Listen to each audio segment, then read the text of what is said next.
तो that will be mostly on that. तो यहाँ पे आपको क्या बताना है कि हमें मिनिमम कितने टेबल की रिक्वायरमेंट है। इस तरह के क्वेश्चंस में जहाँ पे आपको टेबल्स ईआर डायग्राम से टेबल्स कन्वर्ट करने के लिए बोला जाए, तो आप सबसे पहले चेक करो कि हाउ मेनी एंटिटीज हमारे पास है, एंटिटी का कितना नंबर है, प्लस हमारे जो एंटिटी है उनके रिलेशन कितने हैं। एंटिटी के नंबर के बाद, रिलेशन के नंबर के बाद आपको चेक करना है नेचर ऑफ रिलेशन क्या है। मतलब वो 1 1 है, आइदर 1 ऑन मेनी है या मेनी टू 1 है और m टू n है।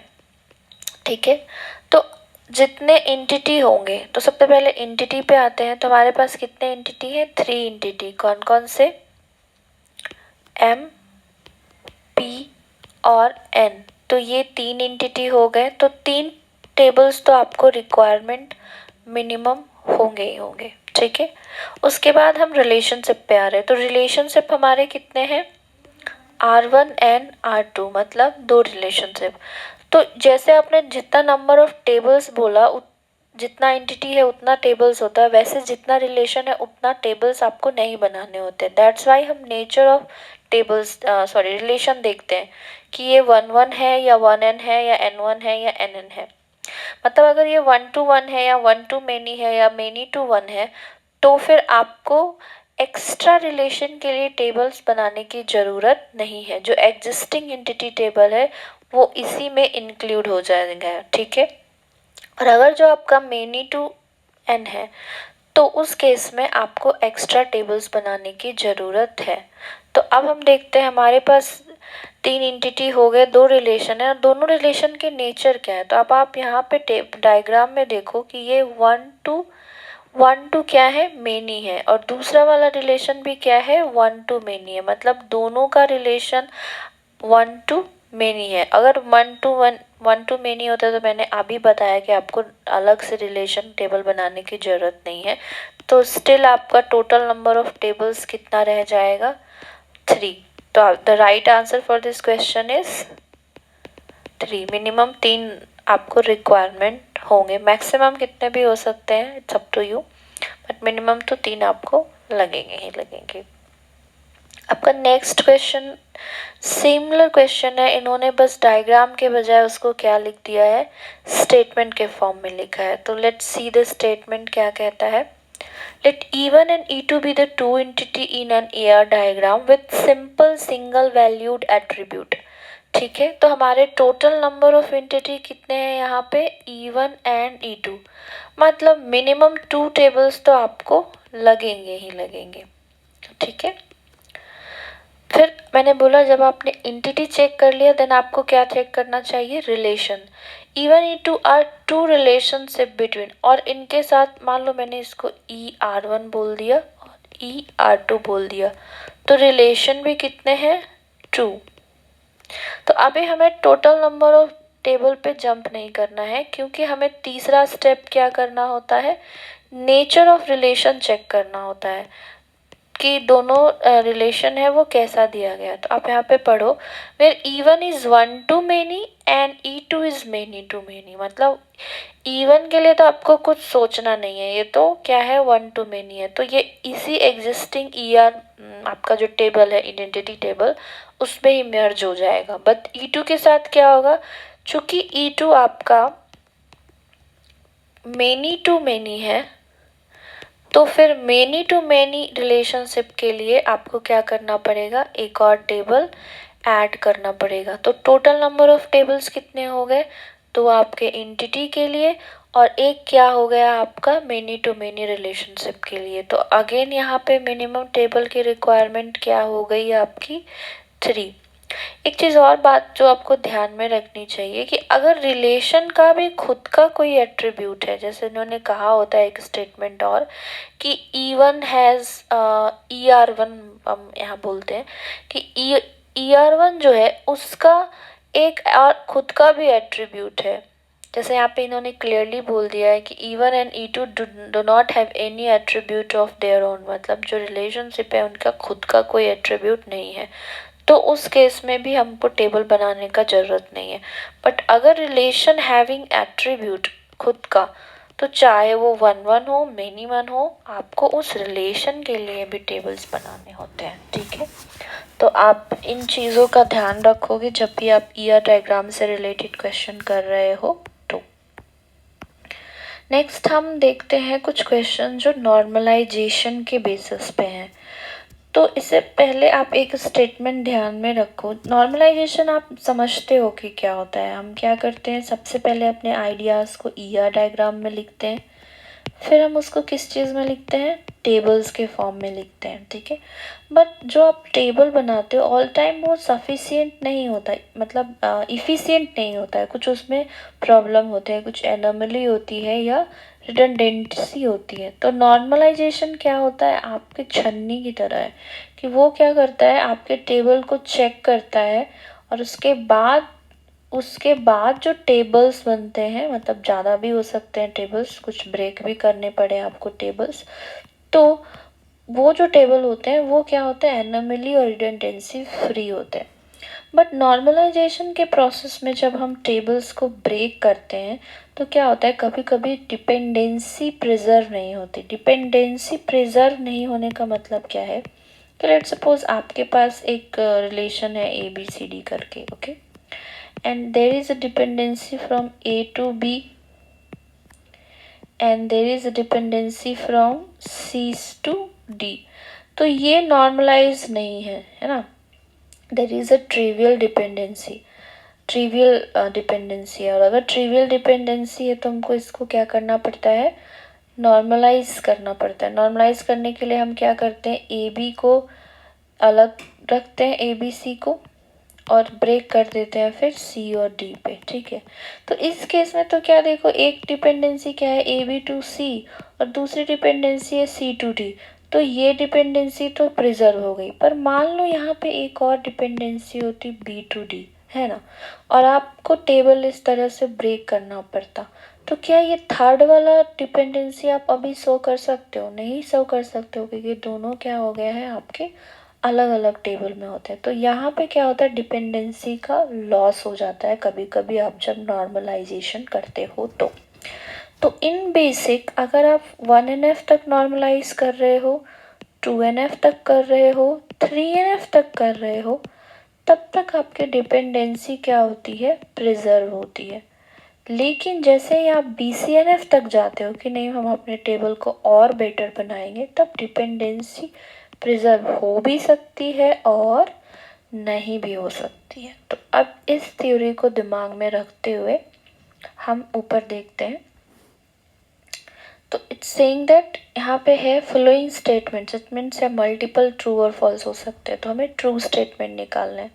It is always possible to obtain the dependency preserving in 3NF। अभी मैंने बताया कि अब 3NF तक तो डिपेंडेंसी प्रिजर्व रहती है, मतलब ये true. It is always possible to obtain a dependency preserve in 1NF. Yeah, it's true. It is not possible to obtain a always not possible to obtain a dependency preserving BCNF decomposition in a relationship. ये भी true है। मैंने बोला कि BCNF तक आप जब पहुंचते हो तो चांसेस है कि डिपेंडेंसी प्रिजर्व हो भी सकती है और नहीं भी हो सकती। तो ये तीनों स्टेटमेंट तो ट्रू है। चौथा वाला देखते हैं। It is not always possible to obtain dependency preserving in 2NF. No, मैंने अभी बोला 2NF तक 3NF तक प्रिजर्व होती है। This statement is not false. I mean not true.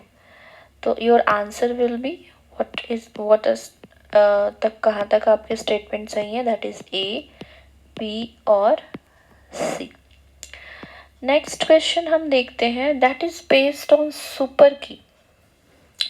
तो सुपर की का एक डेफिनेशन है, लाइक सुपर की क्या होते हैं, सुपर सेट ऑफ आपके कैंडिडेट की, जो भी कैंडिडेट की का सुपर सेट है। और सुपर सेट कहने का मतलब है कैंडिडेट की plus any other argument, attribute.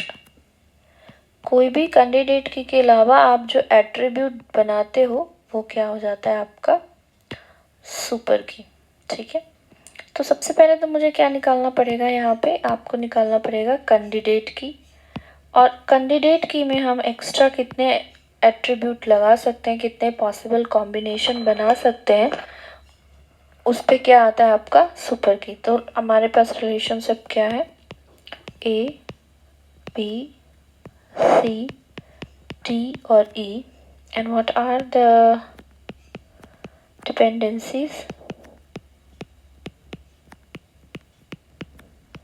सी और ई। ओके, तो how will calculate the candidate की मैंने शॉर्टकट बताया आपको कि आप हमेशा क्या चेक करो कि इधर कौन से एट्रीब्यूट नहीं है, और अगर जो भी एट्रीब्यूट RHS साइड नहीं है, इसका मतलब है कि वो आपके कैंडिडेट की में होगा ही होगा। क्यों? क्योंकि इसको कोई एट्रीब्यूट अलग एट्रीब्यूट डिराइव ही नहीं कर सकता। तो ए बी प्लस चेक करेंगे इसका क्लोजर, ए बी सी से डी और सी से ई। ओके, तो ये क्लोजर बन रहा है, इसका मतलब क्या है, ये कैंडिडेट की हो गया। तो एक कैंडिडेट की तो मुझे मिल गया। अब मुझे क्या करना है, सुपर कीज बनाना है।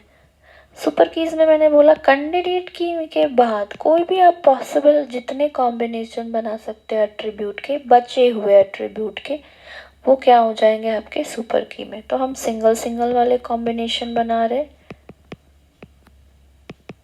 डी ए बी और ई। ठीक है, अब हम डबल वाले कॉम्बिनेशन बनाएंगे, that is A B plus C और डी को कंबाइन कर दिया, ए बी प्लस डी और ई को कंबाइन कर दिया, ए बी प्लस सी और ई को कंबाइन कर दिया। ठीक है, यहाँ पे मेरे 3 कीज बने, यहाँ पे 3 कीज बने। अब हम क्या करेंगे, सबको साथ दे लेंगे, मतलब 3 वाले कॉम्बिनेशन, मतलब A B plus C D और ई, यानी यहाँ पे एक टेबल। अब यहाँ पे देखो, आप इंटीजर टाइप क्वेश्चन है ये, यहाँ पे आप जो एक करेक्ट लिखोगे वही करेक्ट होगा। तो कई बार लोग क्या करते हैं कि कैंडिडेट की को काउंट ही नहीं करते हैं, ये सुपर की इसको और इसको मानते हैं और 7 आंसर डाल देते हैं, बट ये गलत है। क्यों? क्योंकि आप जब किसी का सबसेट बनाते हो तो वो क्या होता है, 5 भी कंसिडर करते हो।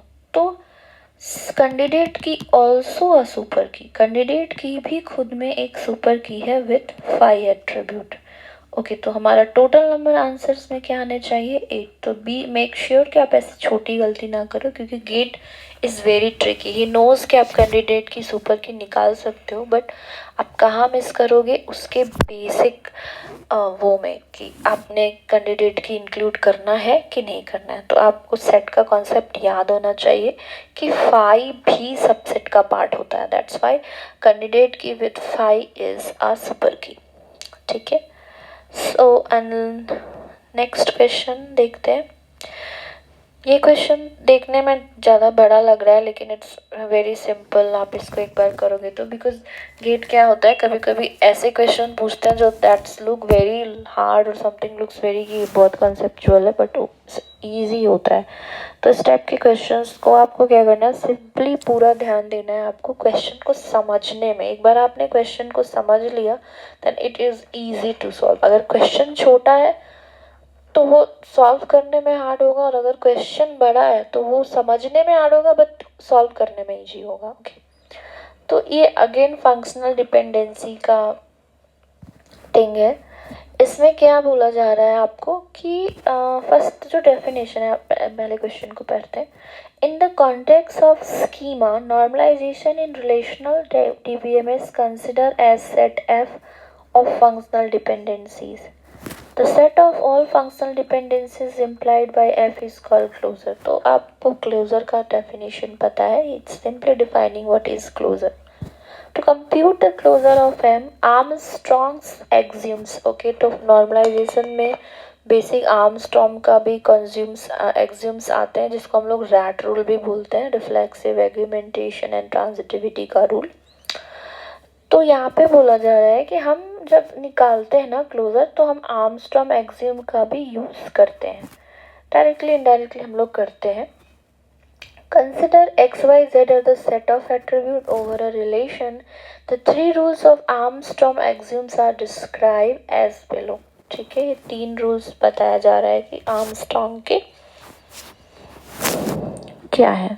पहला जो आप जानते हो रिफ्लेक्सिबिलिटी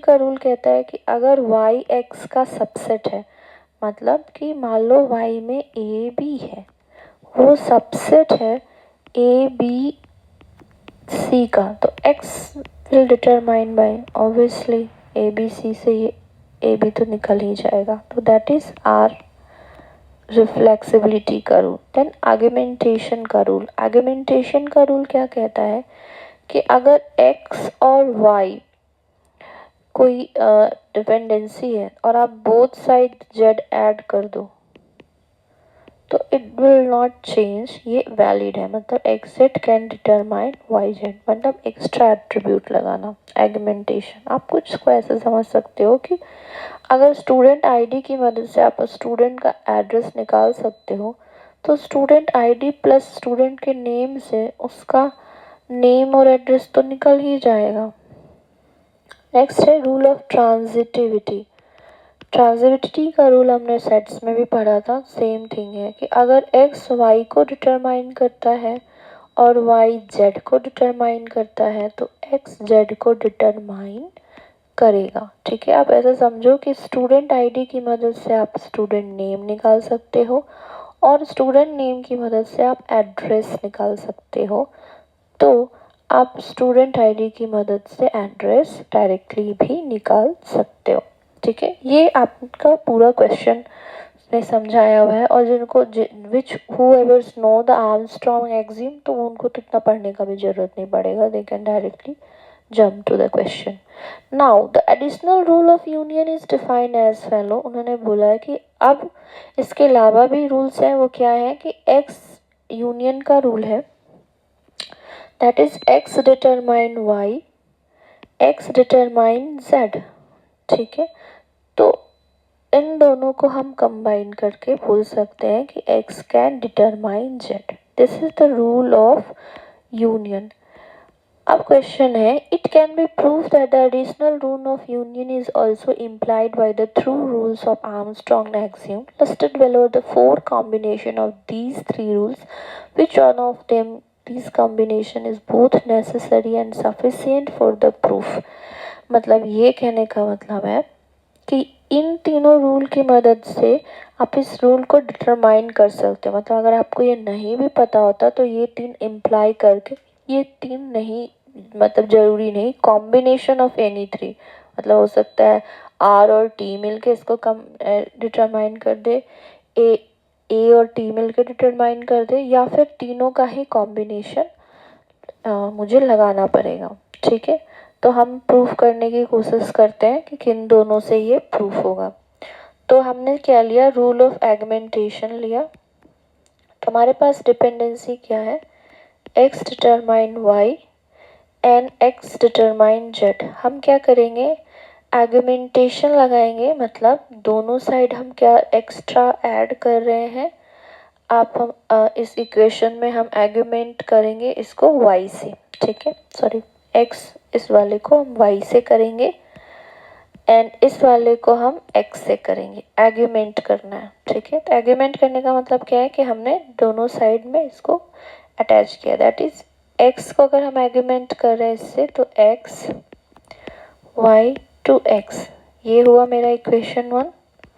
और दूसरा वाला जो है x टेंड्स टू z, इसको भी हम एगमेंट करेंगे, तो ये क्या होगा, x y and y z। ठीक है, ये हुआ आपका इक्वेशन नंबर 2। नाउ ये आपने क्या कौन सा रूल किया यूज़ किया, एगमेंटेशन का रूल यूज़ किया।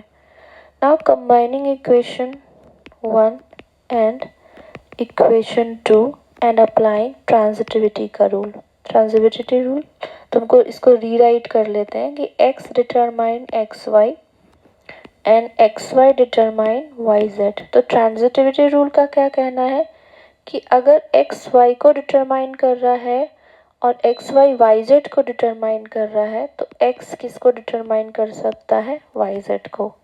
यही तो आपको ऊपर में बोला गया है, यही बोला गया है ना, x determine y, y determine z, तो x can determine Y Z. और हमने एगमेंटेशन और ट्रांजिटिविटी के रूल से इसको प्रूव कर दिया है।